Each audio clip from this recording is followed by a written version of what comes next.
Roccat recently released the Burst Pro Air, which is a wireless version of their popular Burst Pro. So, is it worth buying? Let's check it out. Opening the box, you've got a manual, their Phantom Flex cable, a wireless dongle, and the mouse itself. Checking out the mouse, it has a symmetric shape.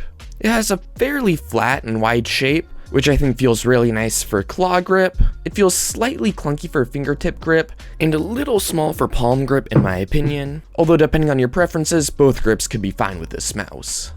Feeling the buttons, the side buttons feel nice and responsive. The main buttons use Roccat's Titan optical switches, which are supposed to be really durable, rated for up to I think 100 million clicks. Although I have to say, they do feel a little mushier than I would like, especially if you click near the front of the button.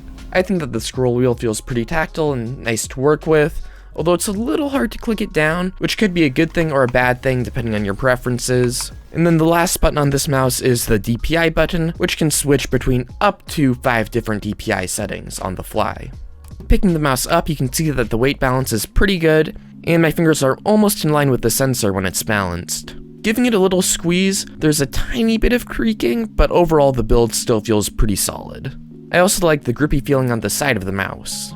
Flipping it over and looking at the bottom, there's a slider that lets you switch between wired, Bluetooth, or using the 2.4 GHz dongle, and a nice little slot for the 2.4 GHz dongle if you choose to use Bluetooth or the wire. There's also a button that lets you switch between up to 5 different profiles. The sensor that they use is their Owl Eye sensor, which has up to 19K DPI, 400 IPS tracking, and 1000 Hz polling rate. There are definitely mice at this budget that have even more premium sensors, but this sensor is still reliable and I have not noticed any issues with it. The glides I use are their heat-treated pure PTFE glides. It feels nice and smooth going side to side, but vertically I did notice it felt scratchy, which I'll admit I didn't love.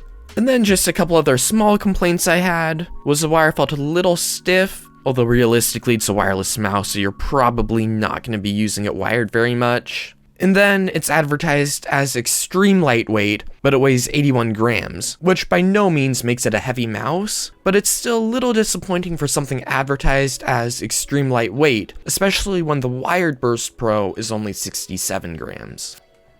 Looking at the software, it has pretty much everything you'd expect it to have, so things like polling rate, distance control unit, debounce time, double click speed, and pointer speed.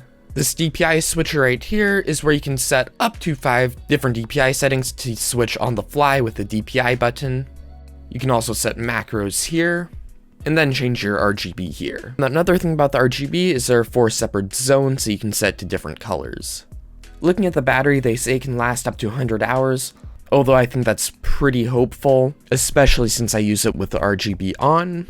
And then this energy saving setting right here just turns down the brightness of the LEDs when you're using the mouse. The other thing about this battery area is there's an area that tells you the charge of your mouse, and I have personally found that to be very inaccurate. For example, just the other day, I was using it, and it said 40%, and my mouse died.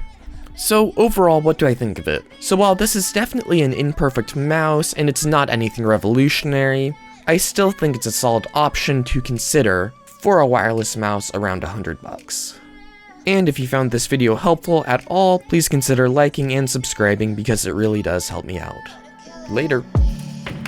Silhouettes of you are like a taunt. Never really know just what you want.